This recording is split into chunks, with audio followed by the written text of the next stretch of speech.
What up, YouTubers? This is Evan for Grips.com. Recently received some requests for some Microstakes No Limit Hold'em video. So today I'm going to be playing 2 cent, 4 cent, trying to get a feel for what these games are like and impart some strategy tips for those who are playing these games. Now, my first guess about the strategy in these games is that you can make money playing either very tight or by playing a significant amount looser than you would play at the higher stakes. The reason being is that a lot of your opponents at the micro stakes are going to be making much more mistakes and much more frequent mistakes than they would at the higher limits, and therefore it makes sense to try to get involved in more hands with them to give them more opportunities to make mistakes that you can then capitalize on. The other option of playing very tight would obviously be effective because people are playing very loose, very poorly, putting in way too much money with the wrong hands, and probably aren't paying attention to how tight their opponents are playing. So even if you're playing very tight, it still doesn't really decrease the likelihood that much that you're going to get action when you finally pick up a hand, and you can expect to get paid in full, even though your playstyle doesn't warrant that someone should give you a lot of action with a single pair or something like that. So I'm going to be using the heads-up display for this session just to hopefully get a feel for how people are playing. As I was saying in the previous video, the HUD does a lot of good things for helping you get information about your opponents that, as a human being, is hard to process and calculate yourself. And I think I'm also just going to pick out hands that I see to do a quick review on to identify where people are making mistakes. Oh, looks like On Game changed the rules. Back in the day, you didn't have to be sitting at a table to be able to see a hand history. But I guess they finally got with the times. It's good for the integrity of the games to do that, so thumbs up On Game. You finally did something right. Alright.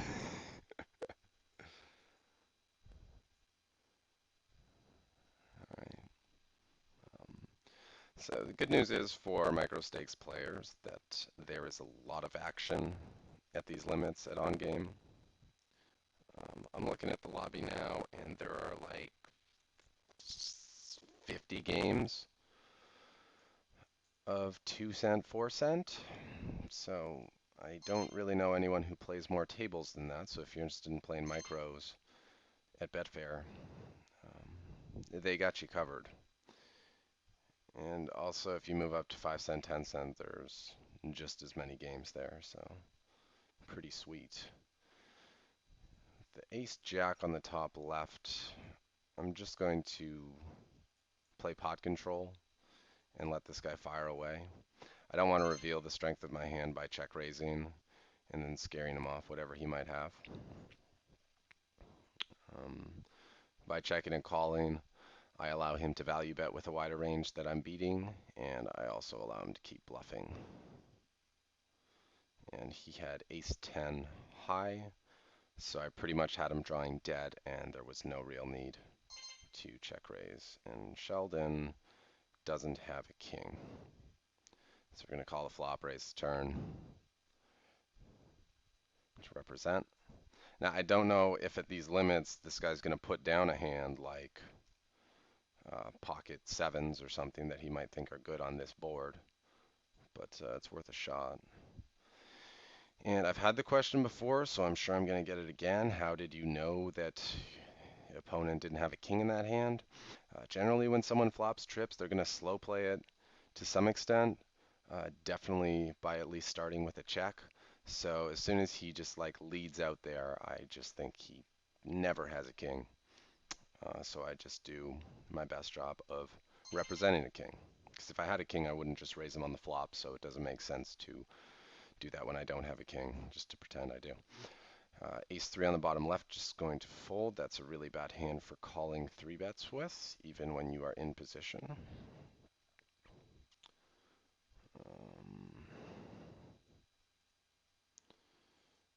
Guess we'll try to see some flops. even though calling with 3-4 suited isn't the best play unless you really know what you're doing and know how to navigate post-flop. However, a lot of good things can happen with that hand.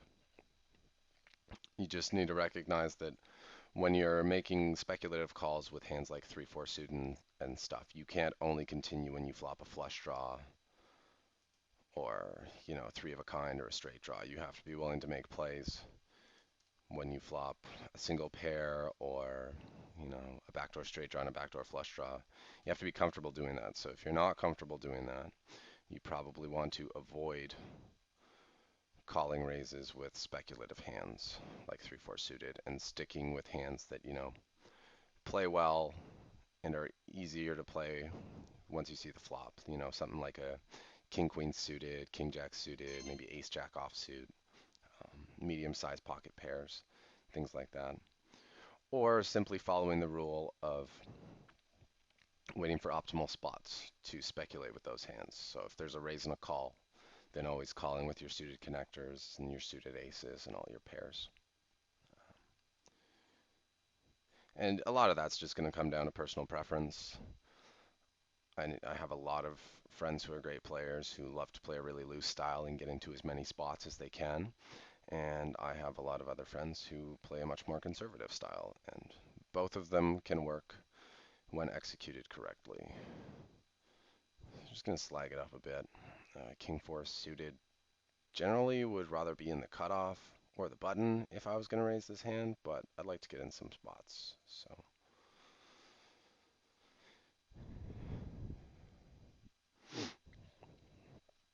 ace 9 on the bottom left, I don't really think there's any value to raising on the flop.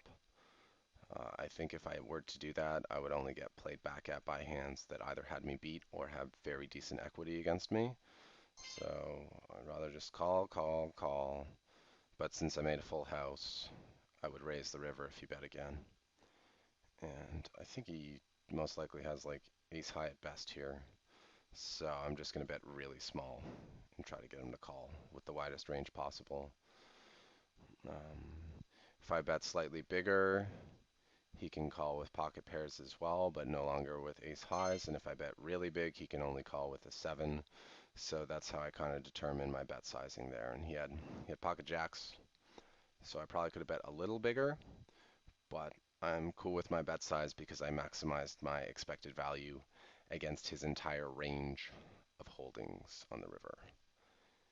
And for hands like king high, jack high, queen high, it really doesn't matter how much I bet. He's just going to fold them anyway, unless I bet literal minimum. So cool with my sizing. Obviously, the bigger you're betting, the less frequently you have to get called for it to be a more profitable play than the small bet. But there is also a threshold where you're just betting too big, that you're getting called so infrequently that it makes more sense to go with a smaller bet. For anyone who's interested in more information about that, David Sklansky did a great job of covering that concept in his book, No Limit Hold'em Theory and Practice. One of my favorite poker books of all time. Highly recommend it. Can't imagine it costs more than like 20 bucks, and I think just about all bookstores carry it, and Amazon 100% carries it. So, all right, bullseye. Well, top pair on the bottom right, never folding against a short stack, most likely bad player.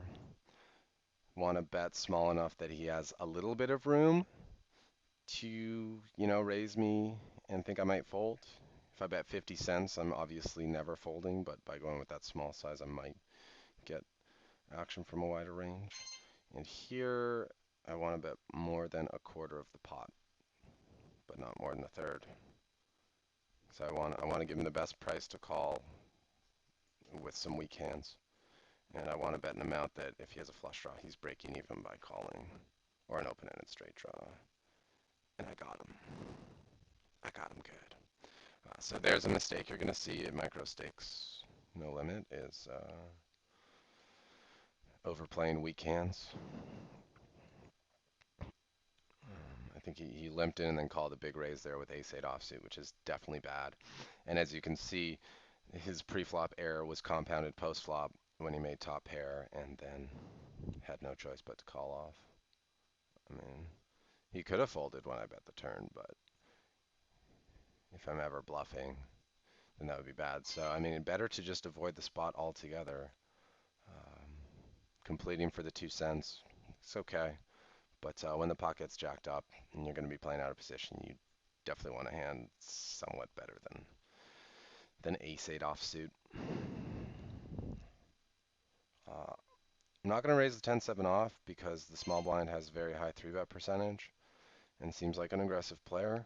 So I'd prefer to open the button with hands that I have a plan with for when I get 3-bet, whether that means calling the 3-bet or 4-betting.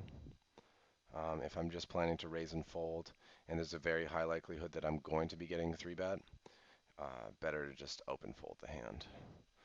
Top left table, this is a spot where a lot of people would defend because 8-6 suited is a good looking hand, and they've seen Daniel Negreanu play small suited connectors and gappers on TV. But out of position with 8 high, it's just really hard to make up all the ground you need to against the opening range of the under the gun player. So better to just fold. Had that spot been multi-way, calling could be fine. But yeah, overall, it's a deceptive spot that a lot of people think is kind of a mandatory play, and it's just definitely not. It's very important to remember that in poker, you're not forced to play any spots. You could even fold kings pre-flop if that's what you wanted to do because you thought it was a bad spot. It's about waiting for the optimal spots to come around and then playing them to the best of your abilities. And playing the button with a suited hand against two pretty tight players, I think fits into that category. And you can already see the importance of the statistics and tracking software because I just raised a weaker hand on the button on table 1 than a hand that I folded on table 4, also on the button. And that really came down to the opponents in the blinds and what the most likely reaction to my action was going to be by them. So, I'm always looking forward at least one step. Uh, Hopefully, most of the time it's more than one step ahead, but even looking forward one is more than most people are doing, so it's a start.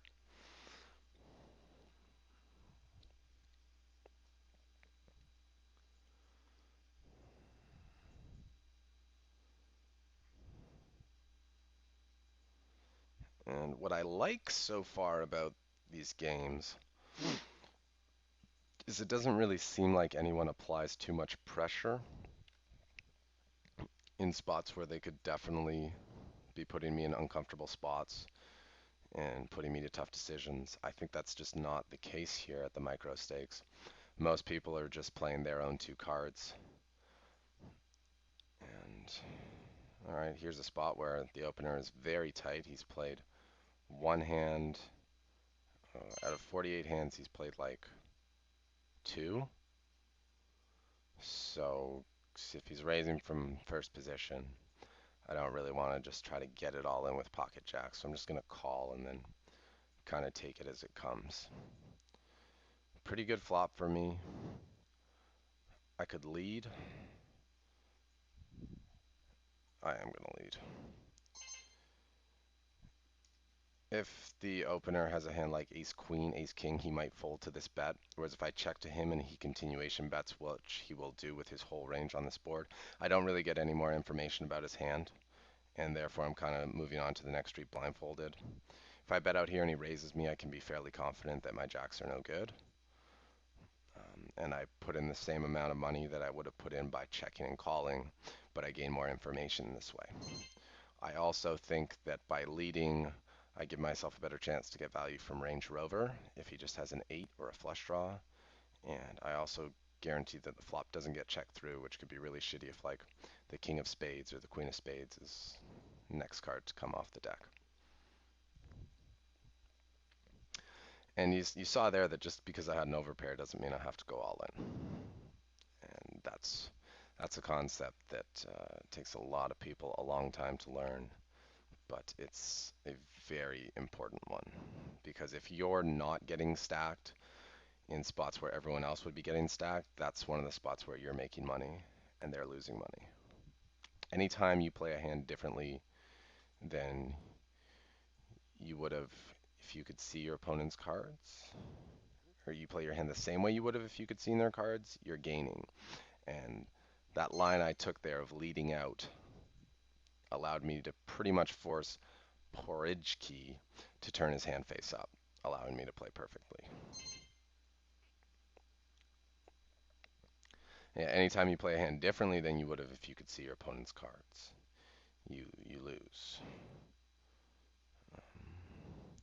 Just call here and make a tough decision on the river. He's gonna consider raising the river, depending on his sizing and stuff, but I think I'm gonna believe he has the ace, and I'm gonna assume that at this limit, he's not gonna want to fold it if I raise him to $2 or something. Whereas at a higher stakes game, those plays can be more effective.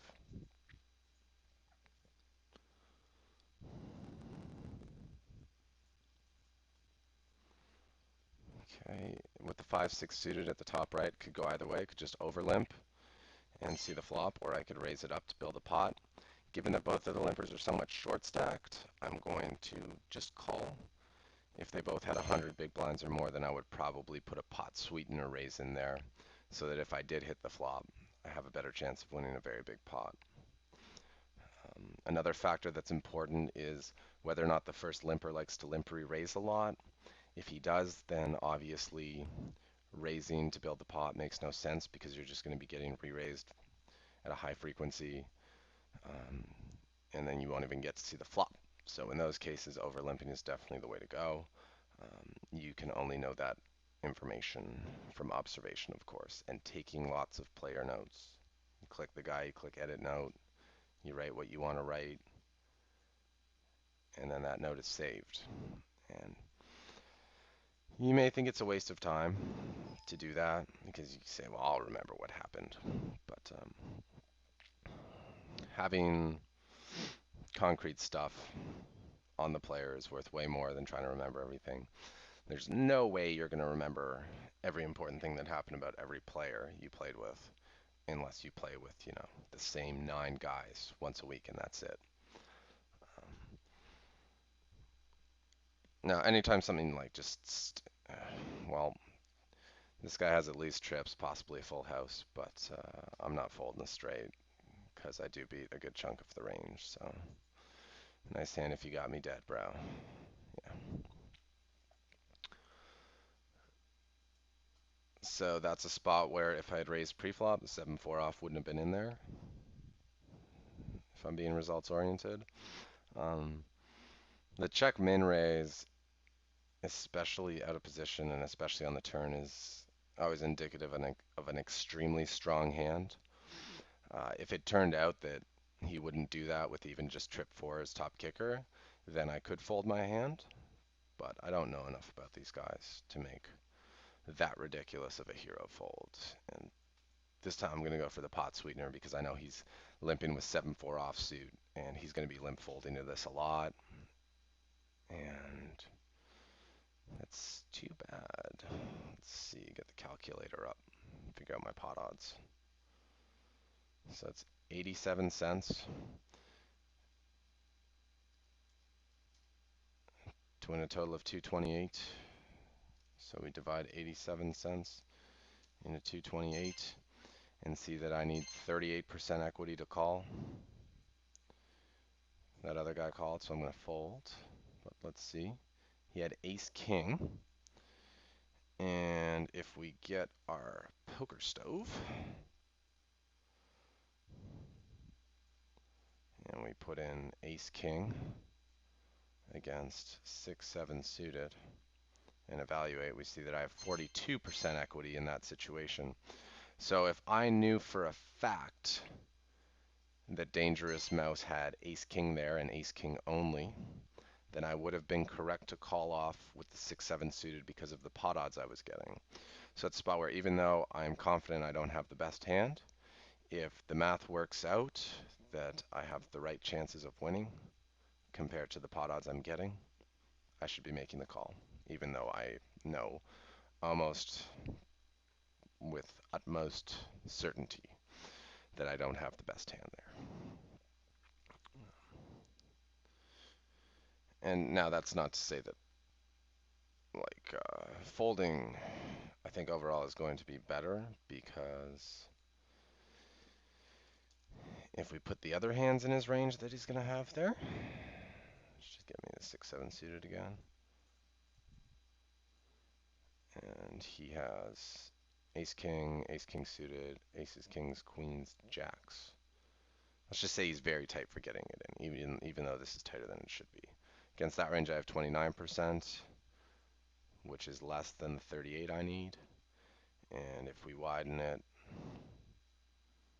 still keeping mostly the big cards in there, you see that I only get up to 31%, which is less than 38. So against the whole range, it's going to be a fold. But if if he like accidentally turned his hand over or something somehow, and we knew for sure he only had ace king or unpaired cards, ace queen, ace jack, then calling becomes correct. Okay, that's a big raise.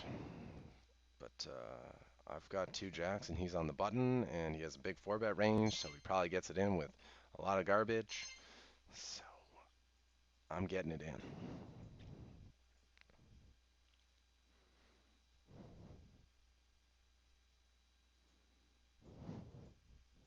And he didn't want to play.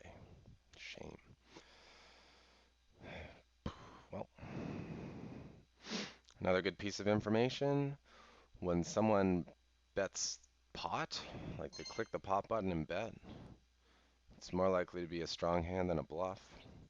And that super small bet on the flop followed by a pot bet makes me feel pretty good about folding here. He's doing that flop bet really small to make sure he didn't lose me, and then when he's like, oh, wow, looks like he's got a hand he's going to play, then he goes for maximum value, trying to get all in by the river. My reason for calling with the sixes pre-flop, even though it was a 5x raise, was that this player's playing 73-7, which means he's probably pretty bad. And there's a good chance I could get paid if I hit, whether it was by inducing bluffs or him just, not being able to fold a decent looking hand. Okay, and we get some more all-ins. I guess that's going to be pretty common at the low stakes. 9 jack suited. Just gotta make the call with ace queen. Yeah, that makes sense.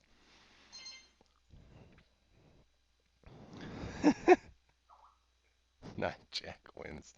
Ridiculous. But yeah, the guys who are buying in for 80 cents, a dollar, $2, who are most likely in for their full bankroll, are going to be ripping in a lot. And the adjustment you want to make against those guys is to not open as much when they're in the blinds, because they're going to be putting you all in a lot. But being willing to call with more hands for an all-in pre-flop than you would against a regular player. Like ace jack is definitely a call. You might go as low as ace 10, ace 8 suited. King queen you probably want to call off. Maybe pocket sevens and better, since they're going to be doing it with all pairs. So that's an adjustment you can definitely make in these games. It's obviously a bit of variance, because even jack 9 suited against ace king still has 35-40% equity, but you're still making a profitable call by getting it in there and running the cards. Christina. If I knew there was a good chance that one of these players would bet, I could check. But given how many draws are on the board, and that there are a lot of overcards that could make my top pair in a second pair, I don't want to risk the flop getting checked through. So I'm going to bet, and getting 3-1. I'm going to call. He's got a flush draw. I got boat outs. Wrong card paired. And here I'm going to bet the river with 2 pair on table 1, and if I get raised, I am probably going to fold because I don't think he would raise me if he doesn't have a flush. He will, however, call my river bet with pair of aces, worst kicker, worst 2 pair. That's probably about it. But I can bet and get called by worse hands. However, if I get raised, it's very unlikely that I have the best hand. And I should probably fold. Again, that's looking one step ahead. I'm betting while planning out what my subsequent action is going to be based on his possible choices of action.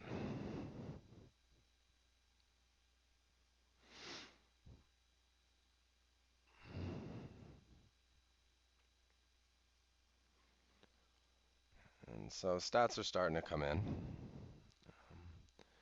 I see there are a good amount of players with VPIP of over 50, which is the number one sign of a weak player, bad player. Unless it's a heads-up match, then 50% is probably considered low. But in a 6-max or a 10-handed setting, a VPIP of 50 is just monstrous. Just to give you an idea of what exactly that is, I'm going to pull up Poker Stove again. If you guys haven't figured it out by now, I really like Poker Stove, and since it's free, you guys should all have it. This is what 50% hands look like. So as you can clearly see, there's a lot of junk in there.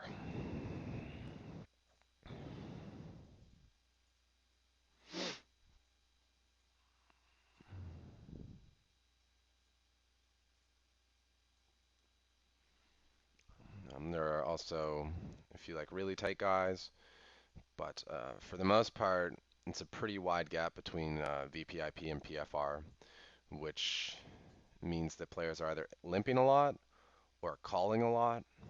And if they're calling a lot of raises with a wide range, have a lot of bad hands, and probably aren't playing too well post flop. So my plan on table 3 was to call the flop and bet the turn. If he checked, I think he's going to be continuation betting that flop with his entire range, not only when he has an ace. However, if he had bet the turn again, I would have folded regardless of what the turn card was, because at that point I would give him credit for probably having an ace. So just because I'm floating doesn't mean, I'm taking the hand to the felt and that I'm going to fire regardless of what happens. I still have to respect the information that I'm getting and making the best decision based on that information.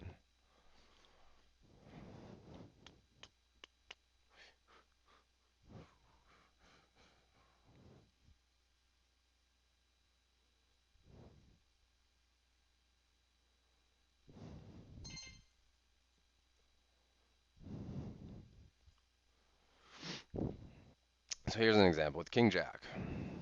If the limper's VPIP was very small and I knew that he had a reasonably strength hand, that it was probably calling a raise, I would just check my option. But given that both these players have a VPIP of 50 and over, there's a very good chance that they're just going to fold when I raise it up. And you know what, buddy? I don't buy it. Jack? Interesting trap that the guy would overlimp with ace-king as opposed to raising it. And definitely didn't need to call there, but I was just going for like a little excitement factor. And against most hands, my equity's fine. He happened to have one of the 4 hands that actually has me drawing to only 25% equity.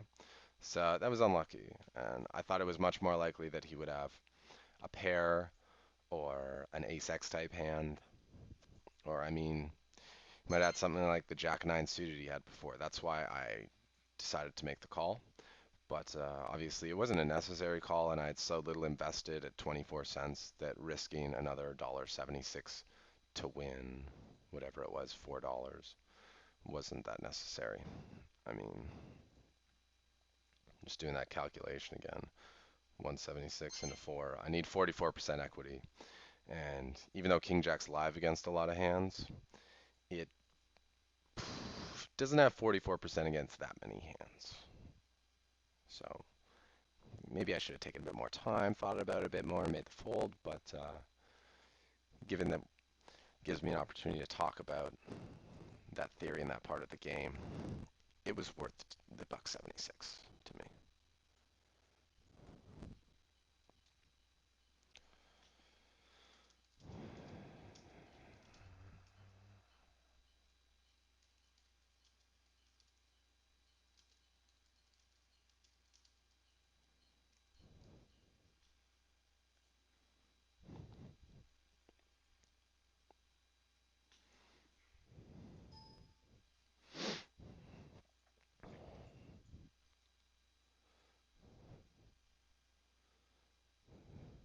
So if I were to label my players, this guy would get the minus sign because he's loose and passive. This guy would also get it because he's loose and passive. Um, Red King would get the plus sign because he's kind of weak tight. He's tight, but his gap between his VPIP and PFR is very wide. Porridge Key would get the green dot for nit. He's playing 10-9, super tight. Coxie, he's still pretty nitty. He might fall into the tag category, might fall into the weak tight. Probably give him nit though.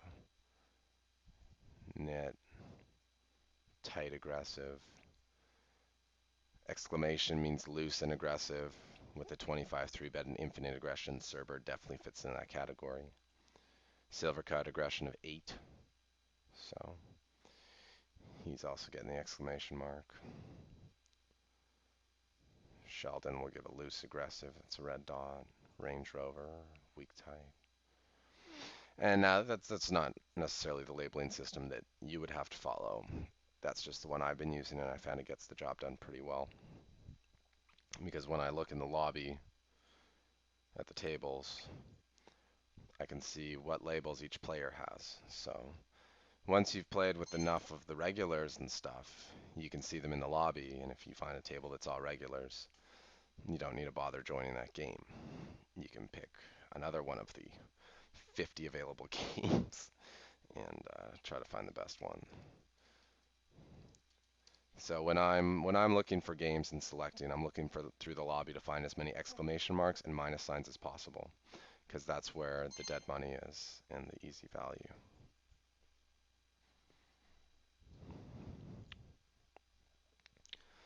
Just want to let this guy keep betting on table 4. No need to raise him out.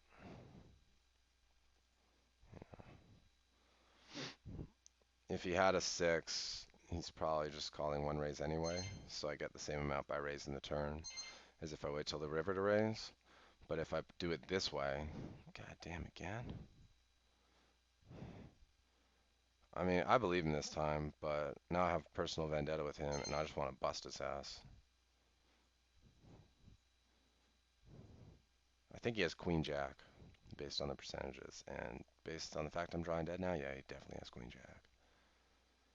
So I made a good call, but I got fucked. What a joke.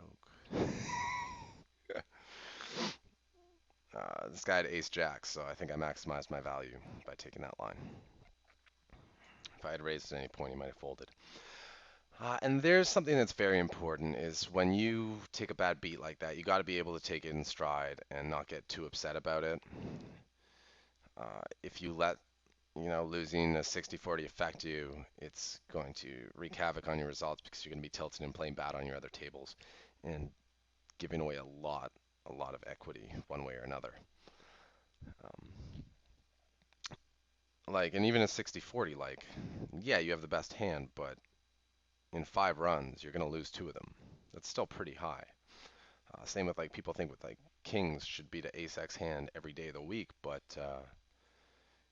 you're losing 1 out of 3 there, which is still pretty frequent.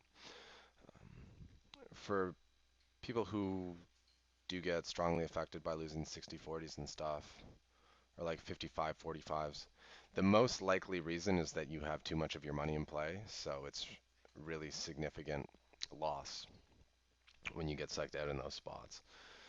To avoid that, you just want to be playing at a limit where you're very comfortable with how much money you have in play, and whether you win a flip or lose a flip isn't going to have a big impact on the bottom line of the comfort level of your bankroll. So like for me, I can afford to lose the $2 because I have enough buy-ins behind that it's no big deal. But if you know you're playing on a $20 bankroll, that's pretty significant. And well, if you have a $20 bankroll, you're probably better served playing sit and goes to build it up and waiting until you have. If you're doing $2 per table, you'd probably want at least $50 in the bankroll. And I think to play full stacked 2-4, you want $60 to $100 to be able to really play comfortably. But that's just my 2 cents. Take it for what it is. Don't feel like it's the hard and fast rule. Maybe you're just an emotional person if you get really bothered by those beats. But it's important to try to keep the game as fun as possible and as low pressure as possible, because as soon as it starts to get really serious, that's when you can let it affect your mood, and you can let it affect other aspects of your life, and it can just become too much the focus for the wrong reasons. So always make sure you're playing for fun, at least on some level. And if you feel like it's starting to get really serious, take a break, do something else completely different from poker. Go for a jog, watch a movie, read a book, hang out with friends, whatever. Just step away, clear your head so that you get excited about playing again. And when you come back, you'll bring your best game to the table because you're just so excited, ready to have fun. I'm going to do one more orbit on each of the tables and call it a video. Let me know what you guys think about these slightly, not shisty, shorter length videos. I've been trying to aim for like 20, 30 minutes as opposed to the like 45, 50 minutes before. I feel like even you young guys who have a good amount of free time, it's still hard to like block off a full hour to watch a video. So I feel like 20, 25 minutes is a lot easier to make time for and be able to watch. I also feel like 10 minutes is just like too short. Like I'm way too unlikely to get into any spots and be able to cover any concepts.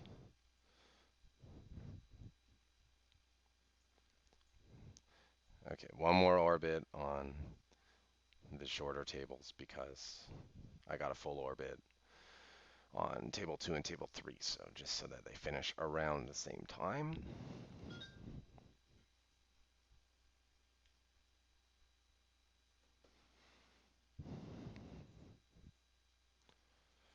Well, ace 10 offsuit's good against some players.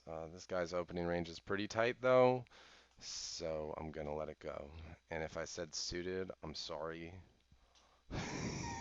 It's a little early in the day for me. King Jack off is similar, but this guy's raising from the button, whereas on table 3 the guy was raising from under the gun. So I figure I'm going to be up against a wider range on the button. And I will be check raising this flop if he bets, but he checked back like a bitch and ruined my fun. The weird thing is if I get raised on the turn here, I might actually fold the hand because I think he has. Well, nah, he couldn't have king queen. He would have bet the flop. It's just 9-10 a bunch. But that's why it's so unlikely I'm ever going to get raised on the turn. It's much more likely to just be a call or a fold from him. And for 2 cents, 9-6 off, not quite good enough. If I had a true connector like 9-8 off or 6-7 off, I'd call. If I was suited, I'd probably call. But with the offsuit 2-gapper, I don't think it's worth committing the extra money. It's just so rare that you flop any piece whatsoever. And then when you do flop a good piece, it's like, well, what hands are actually going to pay you off that also hit that board? It's just a little bit too wishful thinking. You need the absolute dream situation for things to work out with a hand like 6-9 offsuit.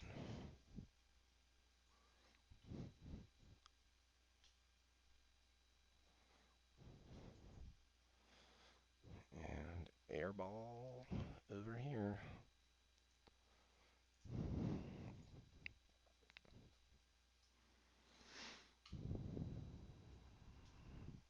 Okay. pretty unlikely we'll get any more hands to discuss. So, as usual, please leave all your comments on the video. Email me any requests that you have for upcoming videos or anything else web related, or if you think I might be interested in something. Just add the one rule: if you're going to send me an email, do not include a bad beat story. I've heard about 300,000 of them in my lifetime, so I don't need any more. I, you know, I feel bad if you've taken a bad beat, but I don't need to read it. Anything else, though, feel free to send my way. I think that's fair. I think that's reasonable. If you guys think it's unfair, let me know, but I'm not going to change my feelings on it. Okay, and I hope you guys enjoyed the video. I hope you guys found it informational, educational, beneficial. I'm all out of ationals. This has been Evan for Grips.com. Now it's your turn. Go out there and get stacking.